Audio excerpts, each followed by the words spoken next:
A few years ago, a coworker told me that a family member asked her how she was able to make a living since she worked for a nonprofit. To this day, people still don't realize that you can be a paid employee at a nonprofit organization. I've said this a few times in other videos, but as proof just how much you can work as a paid employee for a nonprofit, let me just provide the stat that nonprofits employ about 10% of the United States adult workforce. So 1 in 10 people around you are probably working as a paid employee for a nonprofit. But for people starting a nonprofit and wondering how they might be able to work for that organization full-time and or hire other staff to manage the day-to-day operations of the nonprofit, there may still be some questions about exactly how nonprofits pay employees. So in this video, I'm going to hone in on answers to 3 of the top questions related to how nonprofits pay employees. And that is, first, where does the money come from to pay employees? Second, who decides how much employees can be paid? And third, what do you need to have in place as a nonprofit before you can start paying your employees? Welcome back. I'm Amber Melanie Smith. I'm a nonprofit founder, former executive director, and social impact YouTuber. And I make these videos to help people like you who want to make a difference in the world, perhaps as a career or as a lifestyle. I help you figure out how to do that, whether that's through starting a nonprofit, fundraising, or other ways. Don't forget to subscribe to my newsletter linked below this video. You don't want to miss it. It's revamped newsletters coming out this summer, but it's going to have actionable tips, how-to guides, resources like funding opportunities, all that good stuff. So don't miss that. Subscribe to the link below. And of course, if you're looking for some additional resources and trainings on the process of starting a nonprofit or developing a fundraising strategy, check out my website, foundertofulltime.com. Let's get right into the first question related to how nonprofits pay employees, which is, where does the money come from to pay those employees? The super short answer is that nonprofits pay their employees the same way that businesses pay their employees, which is through the revenue generated by the organization. So if this feels like an obvious answer to you, consider that there are many people who might be confused about this. And I think that the heart of this question and the point of confusion around this very topic comes from the idea that somehow paying an organization's staff is separate from or not part of the organization's mission. So as a result, there's this idea that donations that come in or grants that come in wouldn't be part of paying the salaries of the people in the organization. But the opposite is actually true. The staff, especially the skilled professionals who might have gone for many years to school to learn about how to tackle this particular social issue or have done all sorts of other trainings or skill development. These are professional staff who need to be compensated fairly, and they are the ones leading the charge to achieve the mission. They're the ones running the programs that are actually achieving the mission. So these staff are very much a program expense that would be covered by the revenue that comes in from donations, grants, sponsorships, or other sources of revenue for the organization. But even if that particular staff role is not a program's specific staff role, it still can be covered by revenue generated by the organization, donations, and some grants, obviously, if the grants allow for those salaries to be covered under that grant. Here's a great example. Let's say there's a food bank and they are overseeing the distribution of food to various communities in their city, and they have a programs manager who's overseeing making sure all that food gets distributed. They're maybe managing all the volunteers who are helping with that food distribution. That programs manager would be paid by some of the donations or sponsorships or grants coming in. But then also that same food bank needs to have a skilled accountant on staff, because if the money isn't managed properly, then the organization can't achieve the rest of its mission. In fact, if its money isn't managed properly, the IRS could come along and shut down the nonprofit, which means they aren't feeding anybody. So even that accountant is part of the mission, that accountant still needs to have their salary covered by the revenue coming in. So the big difference between how a nonprofit or not-for-profit and a for-profit business might pay their employees comes from the types of revenue that might be coming in. And I've already alluded to several of these. So let's just do a quick recap of the types of revenue that nonprofits can bring in that might pay employees. Businesses, for-profit businesses, might pay their employees through sale and goods of services, the profits that they make from that, or perhaps investment dollars, whereas nonprofits are looking at a lot of other sources such as donations. So this is individual contributions of any size, from your $5 contributions up to your potentially multi-million-dollar major gifts if you're a larger organization. Then we have grants as another potential source of nonprofit revenue. This is everything from government grants, local, state, or federal, to foundation grants, to family foundation grants. All sorts of types of grants might play a role in covering the cost of salary for employees. Now, grants usually stipulate how the money can be spent. Some grants say you can pay for these things, but not these things. So it really depends on the grant. Then we have program service revenue, or what's also called earned income.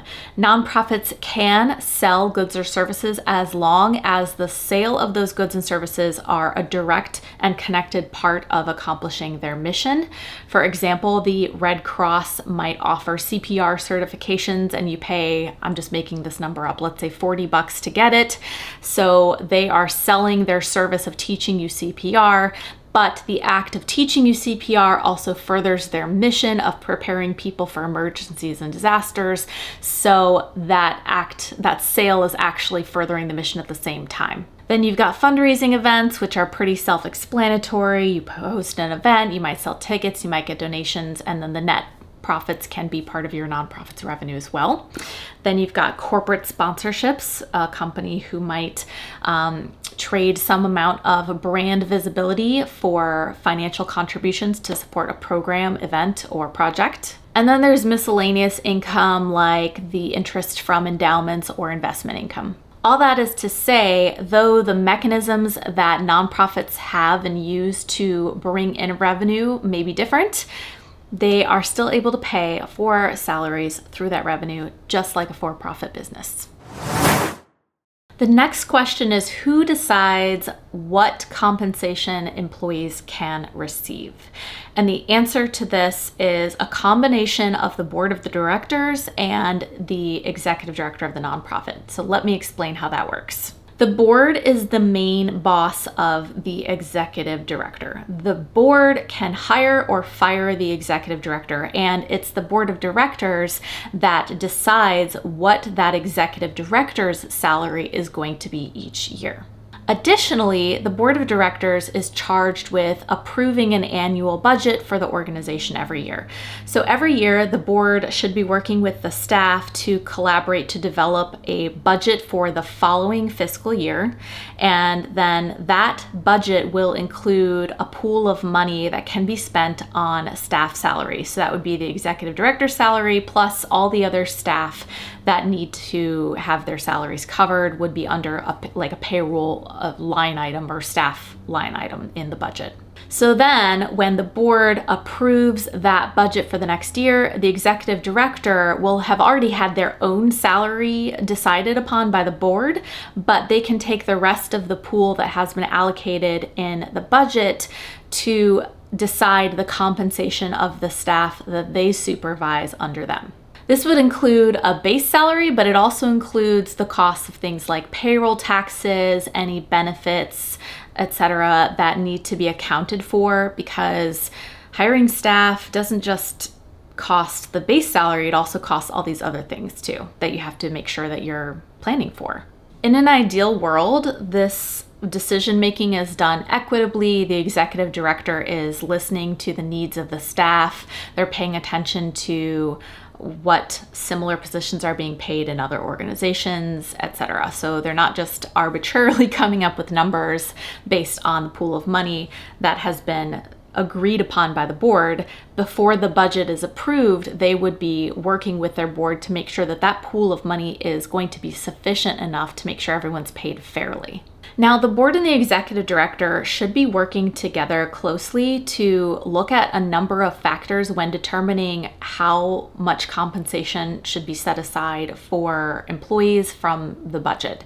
So let's go through a couple of those factors that determine compensation now. The first is market rates. So nonprofits would be benchmarking salaries against other probably similar roles in other similarly sized organizations to see what does a position like this getting paid in other organizations.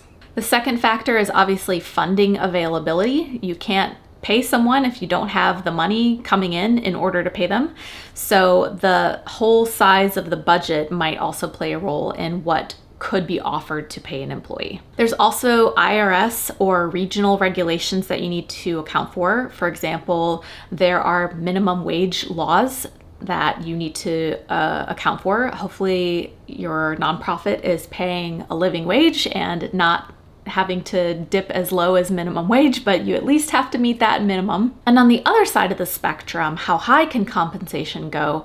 The IRS does require that nonprofits not exceed what they call reasonable compensation, which essentially means a similar value to what other organizations of a similar situation or size might pay that same staff position. In fact, nonprofit executives have to report their salaries on annual tax forms. So right now, you could go online and find what the top salaries are of any nonprofit who's filing their 990 tax forms each year. You could just look it up, it's public information. One potential flaw of thinking of compensation this way that a lot of nonprofit professionals are starting to talk about is this idea that nonprofits are competing with the for-profit sector for talent.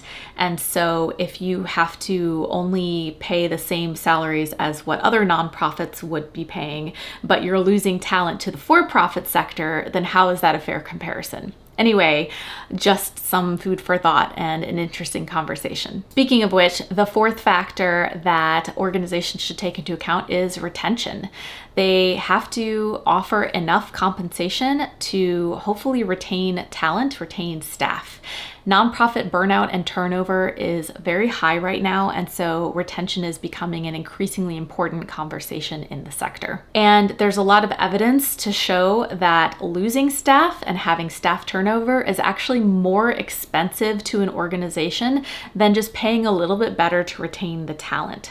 So something to think about. If you keep your staff around longer, they're probably going to become even better and more skilled at achieving the mission, which is better for the ultimate aim of the organization, achieving its mission.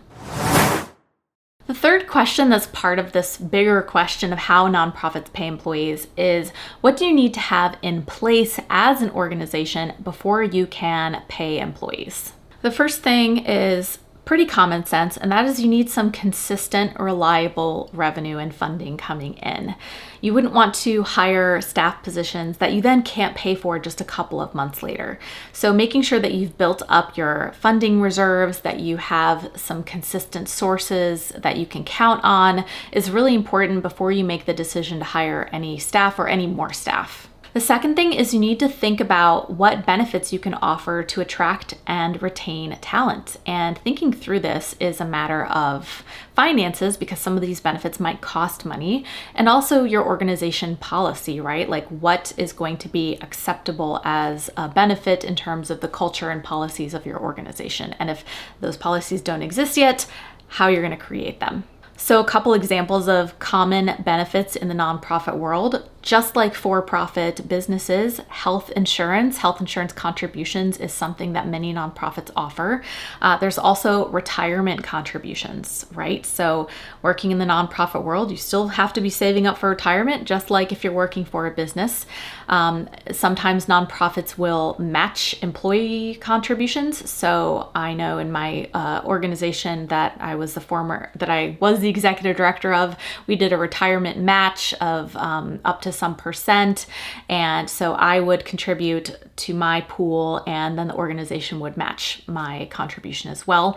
So that's a cost to the organization, but it's a great benefit. And then of course, paid time off, which might not be a financial cost up front, but you've just got to balance that out with the time worked by staff. So things like sick leave, family leave, vacation leave, all these types of paid time off types that you might want to offer as an incentive to employees. Speaking of policies, the third thing you need to have in place is some human resources systems to make sure you can employ people in compliance and do it effectively. One example of this might be having an employee handbook that team members can refer to and find information all about the benefits that they have, things like a code of conduct, how to request time off, etc. So a guide that makes sure employees are clear on how to navigate these types of questions within the organization. You'll need some specific policies in place that relate to staff, things like an anti-discrimination policy, things like a conflict resolution policy. So if there's a conflict between staff members, what is the process to resolve and navigate that? Data privacy, so how are employees expected to manage the data related to your organization? Confidentiality policies, intellectual property policies, which might outline who owns the content created by team members, the organization, or those employees. Usually it's the organization, but you should have all these policies in place so that you can make sure that you can work with staff effectively. And of course, you want to make sure that you are employing staff in compliance with the laws of wherever you are. So in the United States, that might be making sure you can comply with things like the Fair Labor Standards Act or the Family and Medical Leave Act, etc. So making sure you are aware of those policies, what they include, and that your organization can be in compliance with them. And the fourth thing you need to have in place to be able to hire and pay employees is an actual mechanism or system or software to manage the payroll. So this would be a system where you can note the hours worked, you can facilitate direct deposits of people's salaries into their bank accounts. It can automate taking out the payroll taxes so that you don't have to worry about that. There's a ton of software solutions out there available for nonprofits and businesses that can manage this for you. And larger nonprofits also sometimes have in-house payroll systems. So if you ever had an organization that got large enough, you might have your own internal payroll processing person or department. All right, I'd love to hear your thoughts. Did this clear up some of the potential questions around how nonprofits pay employees? Leave your thoughts in the comments below. Like I said before, if you're starting a nonprofit or social enterprise and need some guidance on how to get that up and running, check out my website, foundertofulltime.com, where I have my online courses all about starting a nonprofit and developing a fundraising strategy so that you can bring in enough revenue to pay staff. Of course, don't forget my newsletter linked below, where I'll be sending out that information, resources, how-to guides, funding opportunities, and more. One last thing, I have a group on Facebook called Change the World or Bust. You can check that out and join our little community of changemakers that's growing with over 6,000 people around the world now. I hope to see you there. That's all I have for you today. I'm Amber Melanie Smith, and I'll see you next time. Bye.